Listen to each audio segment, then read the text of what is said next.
en direction de la porte du non-retour, où un bateau négrier les emporterait vers les colonies, loin de leur terre natale qu'ils ne reverraient sûrement jamais, comme on leur avait promis. La plus sacrée du temple, c'est le sanctuaire vaudou. On laisse la porte là ouverte et les pitons qui ont fait vont dans la ville pour manger. Dans les maisons des gens. C'était très courageuse. C'est bon, Mileni. Environ un quart, même 2/5 de ces esclaves-là qui ont été jetés à la fosse commune. L'io, c'est plus dur et c'est plus bon que ceux-ci. Faire découvrir la sauce kouété, une sauce qui est normalement à base de sang de mouton et de farine de maïs. Là, il était temps d'aller dans le lac pour retirer le surplus d'argile qu'on avait sur le corps. On a très bien mangé de la tchéké, de la loco. Il y avait ce gros gâteau qui m'attendait au fait. Ils ont même chanté mon anniversaire en fond. Mon chéri m'emmène visiter Ouida. Donc là, on est passé acheter le carburant. Ça a pris pour combien? En tout cas, première dépense qu'on vient de faire, 12 000 de carburant. Donc là, on va directement à Ouida. Non mais j'ai tellement hâte. On a l'impression qu'ils nous a vendu que 10 litres. Parce qu'au final, le carburant n'est pas monté au niveau normal du 20 litres en fait. Donc ça aussi, c'est de l'escroquerie. Hein. Donc là, on arrive à un poste de péage. Ce que j'aime bien, c'est qu'il y a des personnes qui vendent autour. Je peux te garer, je peux acheter des choses. Donc là, c'était à notre tour au péage. Mon copain a donné un billet de 10 000. Et il a dit qu'il n'avait pas la monnaie. Donc on se gare sur le côté le temps que d'autres personnes passent en fait au péage. Qu'ils puissent aller à pied récupérer en fait la monnaie. Il va attendre. En attendant, je vais vous faire un look de jour. C'est un ensemble pagne que ma belle-mère m'a donné. Et j'ai porté mes petits talons. J'aime tellement la tenue avec les bijoux et tout. C'est bon, là, il est revenu, donc on va retourner dans la voiture. On y va.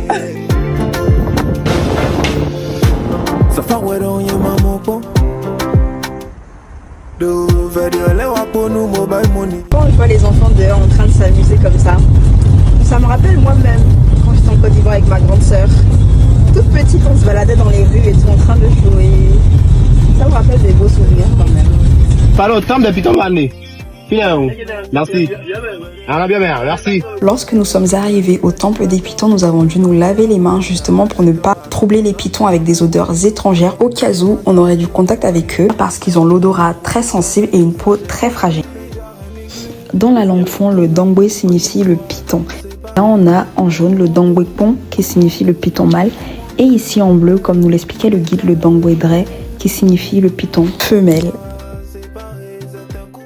À l'entrée du temple se dresse devant nous cet arbre sacré, assez imposant, appelé l'iroko. Dans la tradition vaudou, il s'agit d'un lieu de résidence des esprits, symbole de protection, de longévité et de connexion entre les mondes. Vous avez la partie la plus sacrée du temple, c'est le sanctuaire vaudou. Et la case date de 1717. Il a reçu le label de l'UNESCO que vous voyez. Là, c'est la case de purification. Là, c'est la case de protection. Comme vous avez pu le voir, il y a deux cases, la case de protection et de purification. Il faut savoir que dans la case de protection, il n'y a que le chef vaudou qui peut y entrer, alors que la case de purification va servir aux initiés qui ont commis des interdits, qui vont y rentrer pour se purifier. On va vous ici, vous avez la divinité au bout. C'est le dieu du fer. C'est le dieu de tous ceux qui touchent le fer dans leur travail. Mécaniciens, forgerons, soudeurs, chauffeurs, chauffeurs.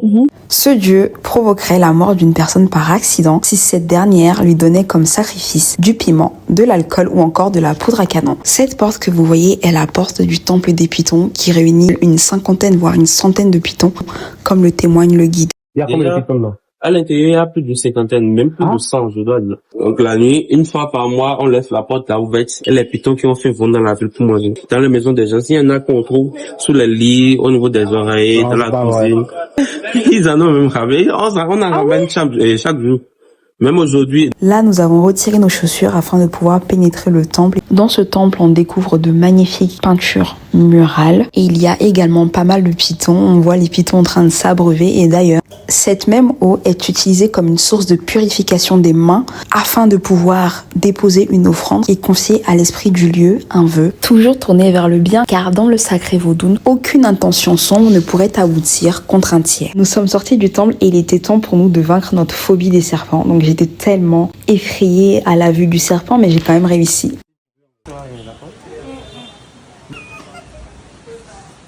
Voilà, Didi. La photo serait pas jolie. Oui, toi avec moi. Toi avec moi. Regarde-moi en face, tout. Elle était très courageuse. C'est bon, Mileni.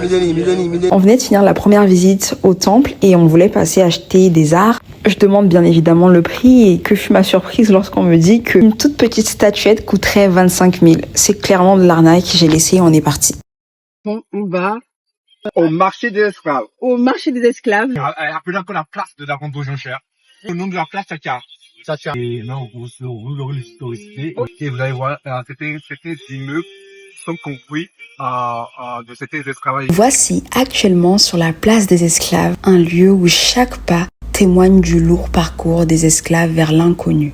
À l'époque du royaume du Dahomey, l'actuel Bénin, hommes, femmes et enfants étaient arrêtés pour être rendus captifs. Certains étaient prisonniers de guerre, d'autres de simples capturés par les esclavagistes. Un destin tragique les attendait. Les voilà désormais qui marchaient en direction de la place des enchères où ils étaient vendus et échangés au même titre que des marchandises telles que des armes. Une fois vendus, un très long et cruel périple les attendait. Ils marchaient désormais en direction de la porte du non-retour où un bateau négrier les emporterait vers les colonies, loin de leur terre natale qu'ils ne reverraient sûrement jamais comme on leur avait promis. Donc là, on marche réellement sur un mémorial historique où étaient vendus les captifs. Cette place s'appelle aussi la place Tchatia. C'est d'ailleurs le nom d'un esclavagiste qui habitait dans cet appartement-là, qui était l'intermédiaire du roi Dahomey pendant la traite négrière. Donc là, on voit la manière dont les esclaves étaient exposés lors des ventes. Qui donne le bon prix. Ok. Là, nous sommes sur la route qu'empruntaient à pied les esclaves pour se rendre à la porte du non-retour. Et là, nous sommes en train de faire tout le chemin qu'ils faisaient à pied, c'est-à-dire des kilomètres et des kilomètres. Tous ces bâtiments n'existaient pas auparavant, mais ça a été construit par le président Talon pour les habitants de Ouidah. Merci. On nous montre de la case noire. Alors donc là, nous sommes au niveau de la case noire qui est un mémorial symbolique de la route des esclaves. La case noire représente symboliquement les lieux d'enfermement où les captifs étaient retenus après avoir subi le rituel de l'oubli à l'arbre de l'oubli que j'ai oublié de filmer bien évidemment. À cette table-là, c'est l'arbre du retour. L'arbre du retour. C'est à cette table-là que les esclaves faisaient partout et on les rassurait qu'ils vont revenir de manière spirituelle. Et il y avait environ un quart, même 2/5 de ces esclaves-là qui ont été jetés à la fosse commune. Des tas de... Qui est derrière nous. Non. Ah. Là où il y a le quoi? Oui, l'engin. Ouais. Ah, pourquoi ils sont jetés? Parce qu'ils sont en grand nombre. Il est mourant et il est quoi? Les malades et les morts. Quand les esclaves font ce tour, qu'il y ait toute leur mémoire leur revient. À l'arbre de l'oubli, ils sont hypnotisés parce que juste, ils sont vendus ce qu'on leur gré. Alors, leurs contemporains pensaient qu'ils seront des rebelles dans la case noire. Parce que dans la case noire, c'est de l'enfer qui subissent. Alors, pour éviter un dégât, ils prennent la charge de faire ce rituel que même le négrier n'avait pas demandé. Je n'ai lu dans aucun document, de source orale aussi, qu'il y a eu des esclaves qui ont pu s'échapper de la case noire. Maintenant, quand ils veulent prendre le départ, ceux qui sont vivants, en fait, bizarrement, les grands ancêtres aussi sont conscients que si dès qu'on les envoûtait, alors ils ne pourront plus avoir vraiment une connaissance de quoi? D'une culture. Comment se fait-il qu'ils ont encore cette connaissance que le vaudou a été déporté? Nos ancêtres voulaient que leurs contemporains qui partaient en esclavage puissent être déportés par leur culture. Alors, on leur faisait encore et ce qu'il veut dire pour le départ. Maintenant, il peut y avoir des rebelles dans le navire ou bien là-bas, ça ne les concerne plus. On a garé la voiture, mais des personnes qui sont déjà en train de laver la voiture. Sauf qu'on n'a pas du tout de monnaie. Donc là, on va à la porte du non-retour.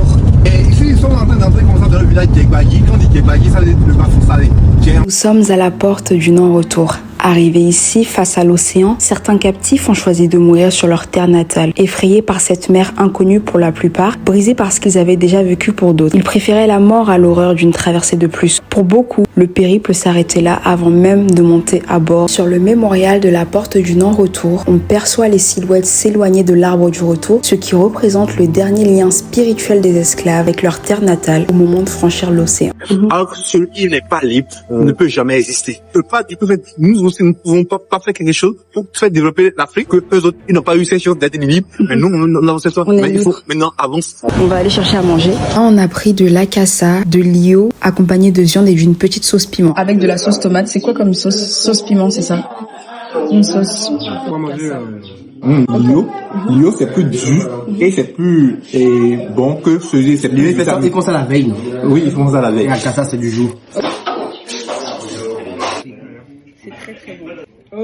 a bien mangé, on a fait un petit emporté pour demain midi parce que ce soir on sort manger. On était rentré à la maison et mon copain m'a proposé de faire un petit tour de Zem. Le Zem, c'est tout ce qui est moto, scooter au Bénin. J'avais tellement peur, il faut savoir que j'étais tellement agrippée à lui que tout le monde me regardait parce qu'ils n'ont pas l'habitude de voir des gens aussi collés en Zem.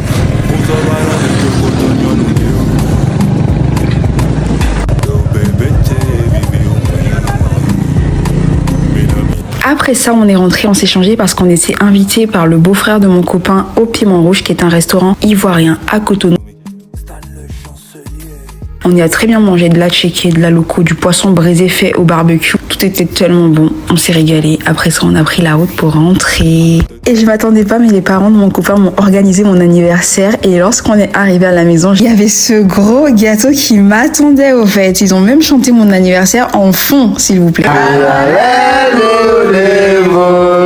C'est sur cette touche d'émotion que se termine ma soirée au Bénin. Je suis tellement reconnaissante d'être dans cette famille. Et d'être au Bénin, c'est juste incroyable. Alors le lendemain, on avait vraiment envie de se détendre, donc on a pris la route de Gogo-Timpon pour notre activité de bain d'argile. Spoiler alerte, c'était trop bien. Faut savoir que quand j'arrive quelque part, la première chose que j'admire, c'est le paysage. Et là, je trouve que le paysage était incroyable. Et ça, c'est mon mot depuis que je suis arrivée au Bénin. Là, on a pris une pirogue pour se rendre au lieu de l'activité. Comme sur le lac Aimé. Ok. Et le lac Aimé qui a comme superficie 78 km². Et ça monte jusqu'à 100 km² parfois en saison des pluies. C'est pourquoi ici, on parle plusieurs langues ici. On parle d'abord le Kouéda.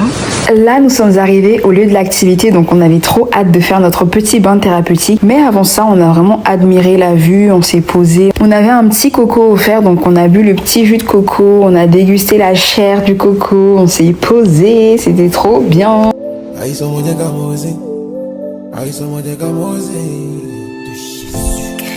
Beat.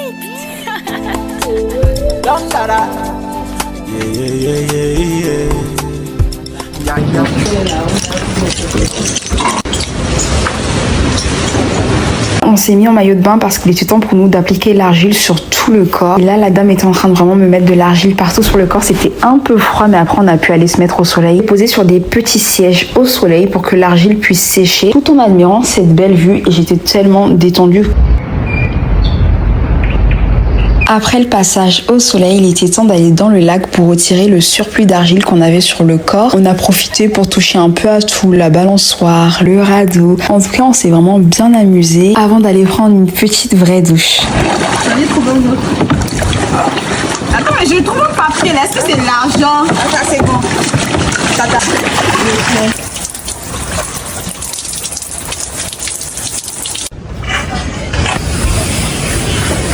Là, on a terminé notre activité et l'activité était incroyable. Vraiment, on s'est lavé dans l'eau et ensuite on est parti prendre un bain, laver dans une douche, dans une eau plus propre. Et franchement, j'aime tellement le Bénin. Je trouve que c'est incroyable. Il y a tellement de choses à faire ici. Et en plus, même quand tu fais rien, les gens sont tellement chaleureux et tout. Tu vas toujours trouver quelqu'un avec qui discuter et tout. Et là, l'activité qu'on a fait aujourd'hui, franchement, le bain d'argile, je me sens légère, détendue. Et là, il faut juste que j'aille me coiffer maintenant. Avec ma belle-soeur, on m'a sous-coiffé et tout. Et c'est d'ailleurs pour ça qu'on a mis les foulards toutes les deux. Parce qu'on a fait notre soin hier, notre routine capillaire hier. Et on a essayé de pas trop se mouiller les cheveux aujourd'hui. Et moi, je suis trop contente. Franchement, je suis trop contente de l'activité qu'on a fait. C'était trop bien. Je recommande. Allez, on admire ensemble une dernière fois le paysage. Parce qu'il était temps pour nous de partir. Donc là, il y a l'embarcadère qui est venu nous chercher. Donc j'avais trop envie de refaire l'activité le lendemain parce que c'est un bain thérapeutique au fait. Et là, je suis tellement détendue avec le bruit de l'eau, des oiseaux. Incroyable. Pour le repas du midi, mon copain voulait me faire découvrir la sauce kouété. Une sauce qui est normalement à base de sang de mouton et de farine de maïs, mais ils le font également sans en utiliser. Là, ce que je suis en train de manger, il n'y a pas de sang à l'intérieur. C'était accompagné avec du porc grillé, des oignons, du piment, de la cassa, du piron. Franchement, j'ai tellement bien mangé. Ça, c'est carrément mon plat favori. Très bon. Et leur bien, c'est très bon. Après ça, je suis allée me coiffer. Cotonou n'est pas facile. À côté mes bêtes à qui? Ça on ça m'a non. Je voulais appeler mes amis. Le soir, nous sommes partis manger au Didi's Garden. C'est un petit bar-restaurant assez cosy où tu peux boire, manger, chiller avec tes amis. Et franchement, j'ai adoré les musiciens.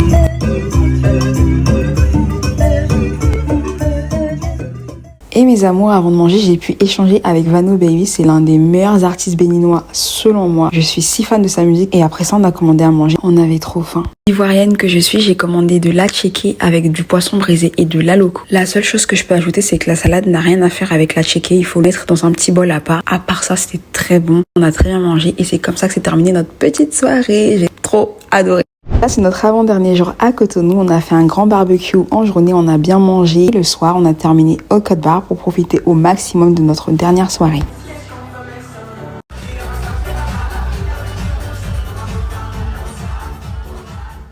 Là, c'est le jour du départ et je vous avoue que je suis vraiment triste parce que j'ai passé un très bon séjour, j'étais très bien entourée. Mais ce n'est pas grave, je reviendrai. On se retrouve au prochain épisode. Bisous.